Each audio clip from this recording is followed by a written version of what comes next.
Hi everyone, welcome to another episode of Campbell's Coins. If you've just started collecting coins, maybe you've heard the term proof. Maybe you've been at the game for a while, but still don't know what the term proof means. What are you talking about, proof? I'll go over what a proof coin is and more coming up.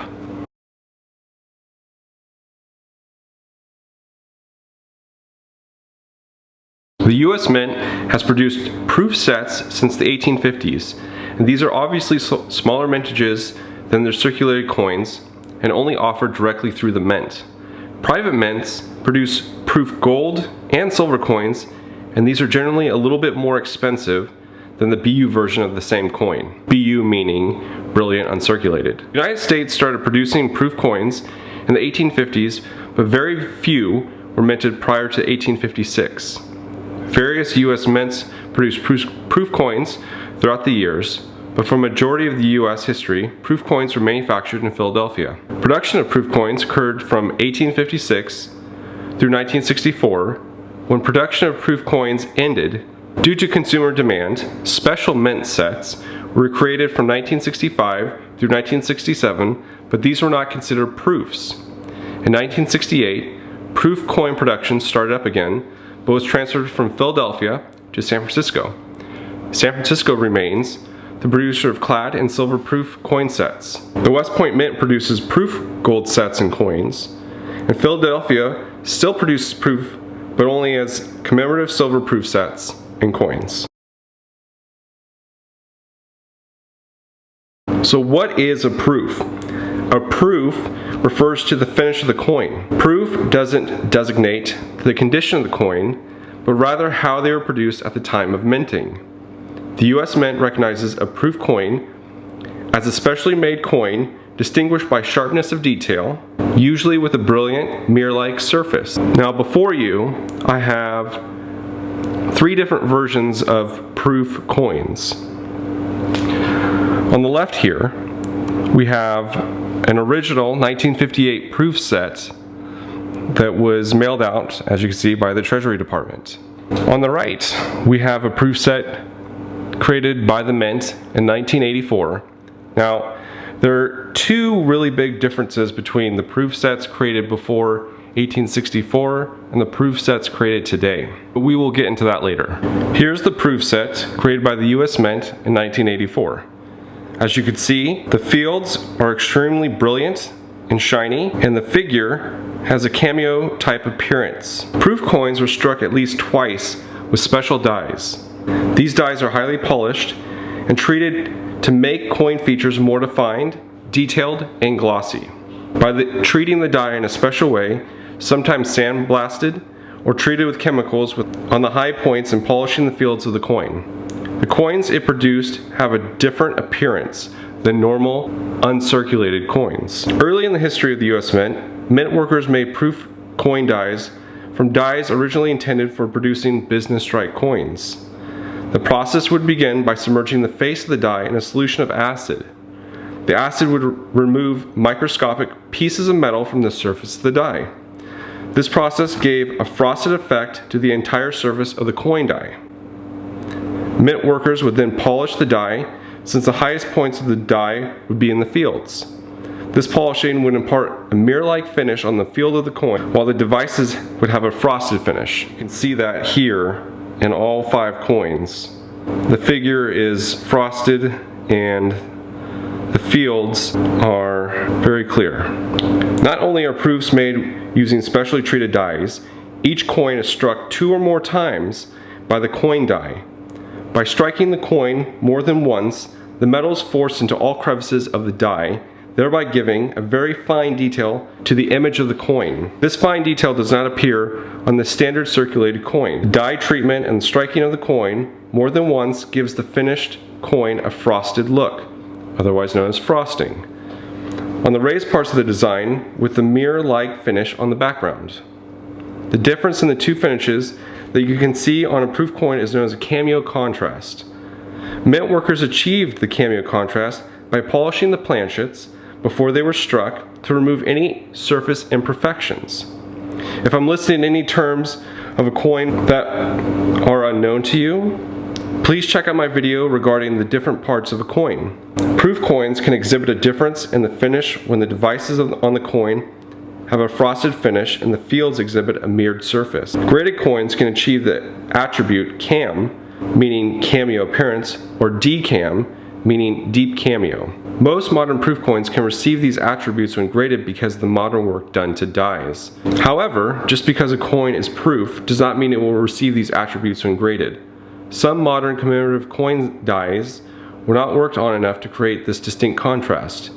Additionally, proof sets minted prior to 1968 had die issues. The mint would go through the motions of creating a polished die, but then they would run it for 50,000 plus coins, instead of using the die for, say, 10,000 coins, polishing it up some, running another 10,000, polishing up some more. They would use the die over and over and over again, wearing the die down, and eventually the cameo contrast would fade as more coins were produced. This is why cam and decam coins from this era are highly sought after and worth a lot of money. This is a proof set from 1958. These, as you can see, are a little bit different than the modern proof sets created today. They're kept in this cellophane wrap. And as you can see, the coins are very shiny, and there's a sharp image on the coins.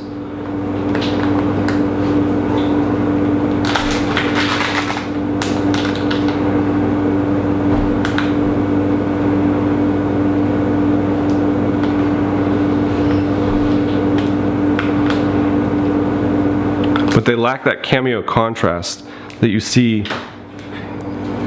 in the proof coins that are created today.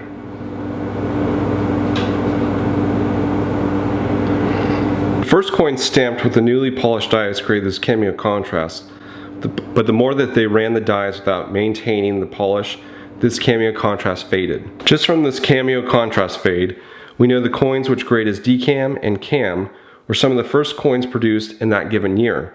Proof coins, even modern ones, are made in relatively low quantities and made specifically for collectors, not intended for This is a proof coin that made it into circulation. I found it while coin roll hunting halves. It's a 1992 S, and as you can see, even though it's dirty, it still has that really brilliant field and cameo-esque figure. It's not as bright as the non-circulated ones, but it's still a coin that stands out from the circulated bunch. Now these are proof coins produced by a company called Silver Shield. Now these proof coins are from a private mint, not from a government mint. And the guy that creates them only creates one design each week, mints it for 1 week, and will never mint it again. This particular coin is the Liberty Bell, and you can see how amazing that field is. You can see the camera behind it. It's just a brilliant, brilliant ultra cameo mirror. And he only produced 550 during this 1 week, and never made them again. And you can find these on Golden State Mint.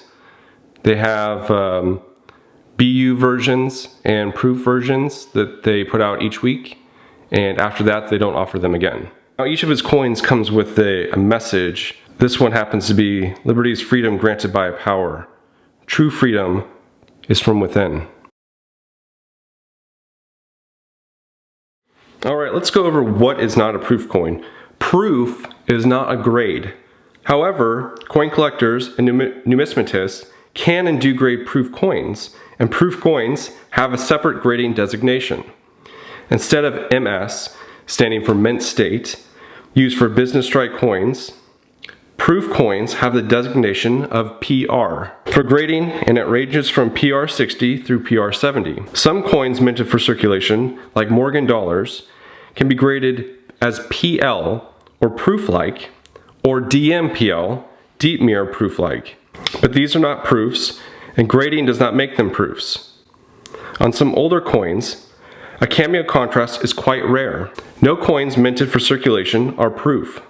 You may find a proof coin while coin roll hunting, as some individuals have released them from their collections into circulation, not realizing what they have. Coins minted during this time at the San Francisco Mint were proof coins for collectors. I think that covers it for proof coins. If you like this video, hit that thumbs up button.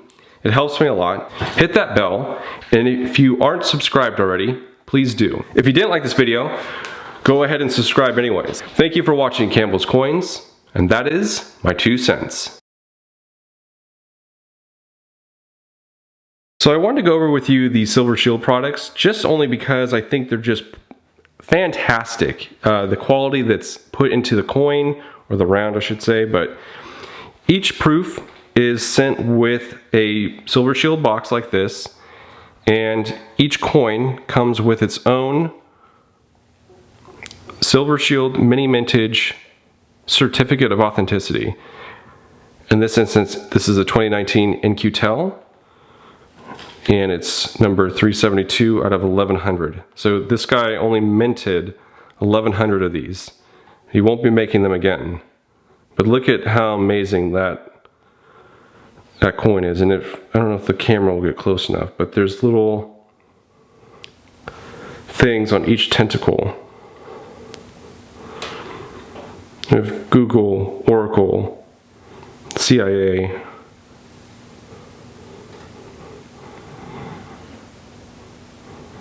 He just makes amazing products.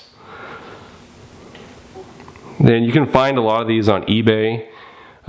Since he only makes them for 1 week, people will buy them and then try selling them on eBay with a little bit of a markup. But these coins are just amazing. Special mint sets were created from 1965 through 1968, but these are not considered proof. That's not even right.